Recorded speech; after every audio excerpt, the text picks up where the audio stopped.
Let me tell y'all something. Shedeur Sanders wasn't just on the field. He owned that field. He was the star quarterback. The cameras followed him every single week. National TV spotlight, non-stop attention. And honestly, I think that pressure, that non-stop magnifying glass on a young man, that was unfair. But Shedeur? He didn't fold under that weight. He flipped the script on the entire league. He tore up everything we thought we knew about NFL contracts, and he did it as a fifth-round rookie. Yeah, while everybody was freaking out over which quarterback got the $100 million payday, something wild was happening behind the scenes in Cleveland. The Browns quietly signed Shedeur Sanders to a 4-year deal worth $4.6 million. On paper, that looks like your average rookie contract. But what went down behind closed doors? That was a chess move. That was disruption. That was revolutionary. Because while some rookies were just happy to get a jersey, Shedeur came in negotiating like he was a Fortune 500 CEO. So, please take 2 seconds to hit the subscribe button, like the video, and leave your thoughts in the comments. Thank you for your support and what he brought to the table. One phrase, prime equity. Now listen, this isn't just about throwing touchdowns or reading defenses. Prime equity is about everything else a player brings to the game. Your influence, your name, your audience, your story, your content, your merch, it all counts. Shedeur didn't just walk into the NFL. He brought a media empire with him. And instead of letting the league cash in on that, he decided to keep the keys himself. Let's break this down. Right now, Shedeur's in Browns camp going head-to-head with the first-team defense. He may have been drafted 144th overall, but let's be real. He had more brand power than some first-rounders. This man already had YouTube vlogs, Twitch streams, IG lives, NIL deals, merch lines, you name it. He was already building it. While other players were doing press interviews, Shedeur was building infrastructure, and that's what made this contract so different. He wasn't just trying to earn playing time, he was demanding to be recognized as a cultural force. Inside, reports say there's a wild clause in that contract, Clause 8.1, prime equity incentives and media rights. Y'all ready for this? If Shedeur racks up 10 million views across his YouTube, Instagram, and Twitch channels during the season, he triggers a $2 million bonus. Oh, and he keeps full ownership of all of it. Every vlog, every live stream, every docu-series, the NFL doesn't touch a single frame. And it gets crazier. He gets 20% of every piece of team merch that features his name or logo. And there's even an equity match clause that gives him the option to co-invest in the team's future media ventures. Think about that. A rookie contract structured like a Silicon Valley startup deal. Ownership, revenue splits, media-based bonuses. That's never happened before in the NFL. But it fits Shedeur perfectly. When he was still in college, dude was pulling in millions in NIL money. Some estimates said $2 to $3 million per year just from brand deals. And now he's carrying that momentum into the league, not just hoping to make a roster, but showing up with an audience already locked in. That's prime equity. It's not in the CBA, not yet, but it's already shaking the walls of every front office in the league. The Browns didn't just draft a quarterback. They bought into a brand. They invested in a movement. And the NFL? They weren't ready. Let me say this too. There were a lot of narratives floating around about Shedeur before the draft, and a lot of people believed them, trusted names. But if you think Deion Sanders, the man who raised this young king, believes any of that noise, you're fooling yourself. Because if Shedeur pulls this off, it won't just be a win for him. Other players will follow, especially the ones coming out of college with major NIL deals and massive fan bases. And if they start demanding those numbers as a baseline, if they start valuing themselves based on brand value instead of just combine stats, the entire structure of NFL contracts might collapse. And that's exactly what Shedeur is aiming for. He's not chasing just football money. He's creating assets, digital, cultural, financial, long-term assets that will outlast any career stats. And that's why prime equity is both dangerous and brilliant. It turns the player into the product, the platform, and the producer, all at once. And here's the thing. Shedeur's not out here asking for permission. He's just doing it. While other rookies are sweating over getting cut from the roster, Shedeur is stacking views and collecting checks. His YouTube content looks like it was shot by Netflix. His IG lives bring in thousands of fans like it's a concert. His Twitch streams, they feel more like business meetings than gameplay, and every bit of it is monetized. So what does this mean for the NFL? Honestly, it's their nightmare, because Shedeur's deal reveals how outdated the current contract model really is. It used to be about stats, yards, touchdowns, accolades, but now it's about engagement, followers, watch time, analytics. And Shedeur is just the first to weaponize that model at the pro level. And let me be clear, other players are watching. They're seeing that NIL money doesn't have to stop when you go pro. And that's terrifying for NFL owners, because for the first time, the power is shifting. Let's talk about leverage, because here's the truth. Shedeur Sanders doesn't need the NFL to make money. The NFL needs him. He's got the brands. He's got the audience. He's got the attention. And the crazy part? The brands now follow players, not teams. When Shedeur makes a move, millions of eyeballs follow him. And that's the kind of power that used to belong to franchises. Not anymore. He doesn't need ESPN or Fox Sports either. He doesn't need media gatekeepers. He can go direct to fan anytime he wants. One click, one upload, boom. Instant reach, instant influence, instant revenue. So when the Browns signed him, they didn't just land a quarterback. They signed a content engine, a brand, a cultural lightning rod. And every time his name trends online, that's a free commercial for the Cleveland Browns. I mean, seriously, when's the last time a fifth-round pick brought this much media heat? This isn't just a rookie story. This is a full-blown cultural reset. This is what the future looks like. Because when Deion Sanders said, "We don't sign contracts, we build legacies," that wasn't just a slogan. That was the blueprint. And Shedeur? He took that blueprint and ran with it. He's not in Boulder anymore. This is the league. But he's not playing the league's game. He's building his own. He's not chasing a stat sheet legacy. He's building legacy through ownership, through platforms, through content. His YouTube, his merch, his streams, those aren't side gigs. They're core assets. Long-term, income-generating, brand-driven pieces of a larger empire. And the NFL, they're scrambling now. Because if more players start asking for this kind of deal, the league is going to have to evolve. GMs won't just scout tape. They'll have to bring in brand consultants. Teams won't just be football teams. They'll have to become media platforms. And the league won't just be competing with other sports. It'll be competing with YouTube, Twitch, and Netflix for the next generation of fans and athletes. Because Shedeur doesn't need the NFL to reach the world. He brings the world with him. The Browns didn't just sign a rookie. They signed a one-man marketing machine. And if this model catches on, prime equity won't be an outlier. It'll be the standard. Because Shedeur Sanders isn't just trying to make a roster. He's building a system, a movement, a legacy, and this is just the beginning.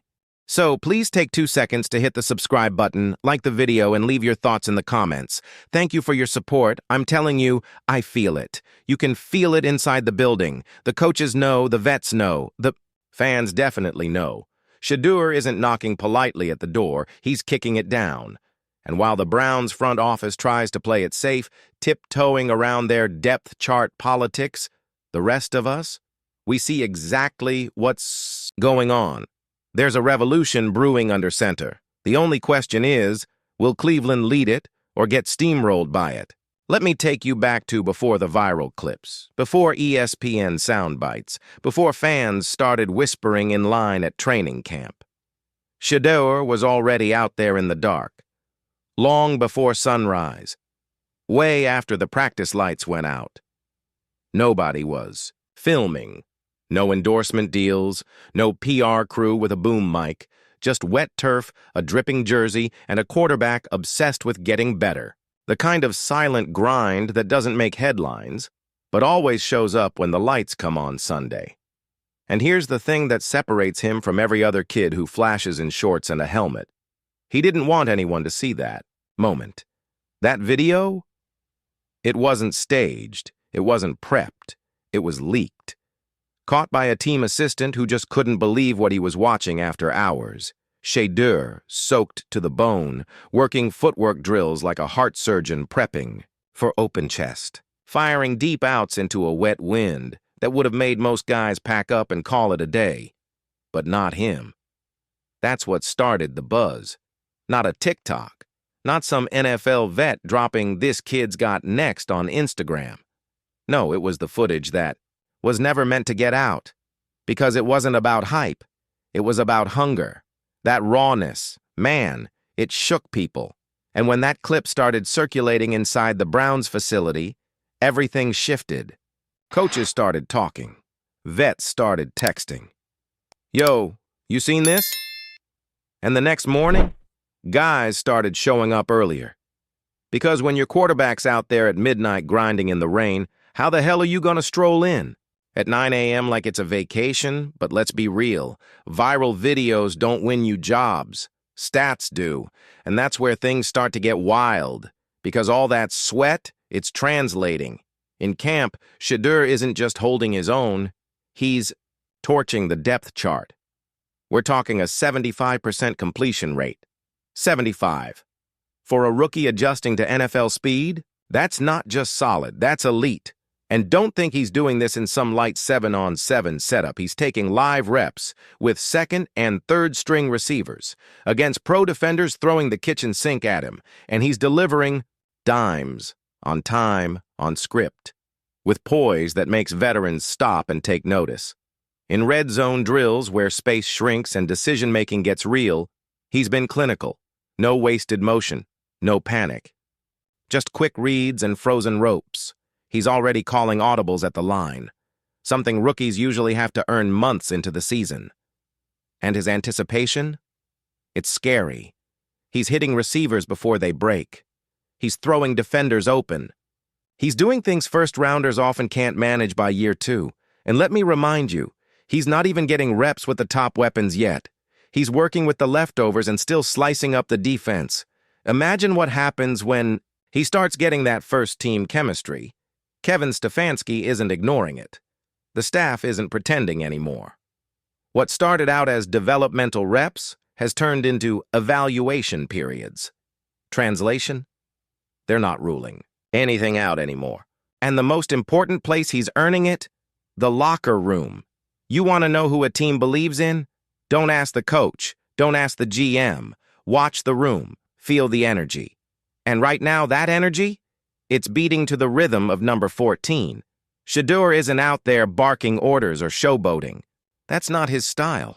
He's earning it the old-school way, by knowing linemen by name, checking protections that help them out, delivering the ball where it needs to be, and making everyone around him better.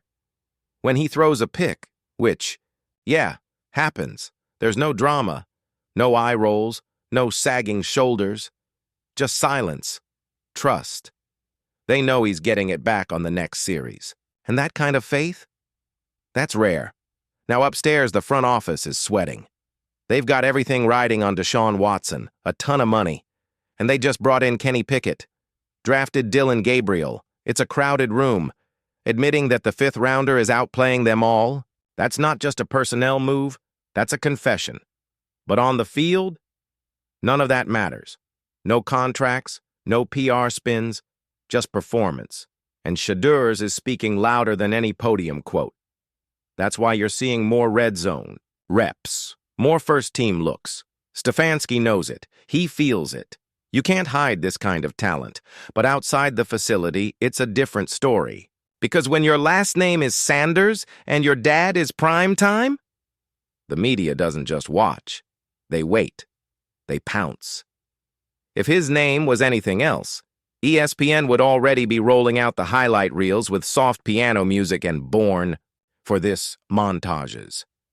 But because he's Deion's son, everything shifts. The coverage changes. The goalposts move. Let's be honest. Shedeur has been under the microscope from the first time he laced up. Not because of what he's done, but because of who raised him. And yet the very thing they used to discredit him, his father's name, is what built him into this monster of preparation. Y'all think being Prime's kid made it easier? Nah, it meant no mistakes went unnoticed. Every interception dissected, every quote scrutinized, but still, he grinds. This is a kid who's been watching film with NFL vets since middle school, running 2-minute drills since he was 10, getting coached by Hall of Famers in his own house. This didn't come easy. It came earned.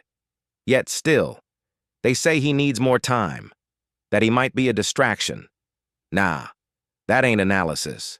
That's bias dressed up in fancy words. And Shedeur, he doesn't apologize for any of it. He leans into the fire. He out-prepares everyone and lets his play do the talking. And what's happening now is something nobody can spin away.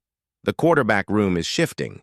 Shedeur is the glue, the control, the presence. Look at that depth chart. Watson, injury-prone and expensive. Pickett, trying to prove he belongs. Gabriel, raw and inconsistent. Flacco, a memory. And then Shedeur, 5th-round pick. Media product, they said. But here he is, running red zone, calling protections, commanding no-huddle drives like a veteran. He's not waiting for his shot. He's taking it. And when he's under center, the offense hums. There's rhythm. There's confidence. There's belief. He's not just outplaying guys. He's out-belonging them. Cleveland's been lost in a quarterback carousel for decades. But here comes a kid with a chip the size of Ohio and the clarity this franchise has never had. And Stefanski? He knows what's coming. He's testing him. Because this ain't a 4-man competition anymore. It's a countdown. And Shedeur? He was built for this. This is what happens when a quarterback is sculpted, deliberately, for greatness. Not just trained to throw, but to command. This isn't lightning in a bottle. This is destiny manifesting. He's not ahead of schedule. He's right on time. Cleveland doesn't get many chances like this. A quarterback this young, this composed, this ready, it's a gift, but it comes with weight and pressure, the kind that usually crushes QBs in this city, but not him. He thrives in it. While others wilt, he sharpens. That's the difference. He's not asking for time. He's demanding the moment. And the fans, they feel it. The jersey sales, the camp buzz, the radio chatter. This isn't curiosity, it's conviction. And Stefanski sees it too. He's shifting the tone, the reps, the leash. Because at the end of the day, this isn't about controversy. It's about clarity. You strip away the contracts and the politics, and you're left with one truth. Shedeur, Sanders is ready. Right now. The film shows it. The stats prove it. The locker room breathes it. The fans already believe it. Cleveland finally has something real, and it's not because of Dion, it's because of Shedeur. Thanks for watching, and see you next one.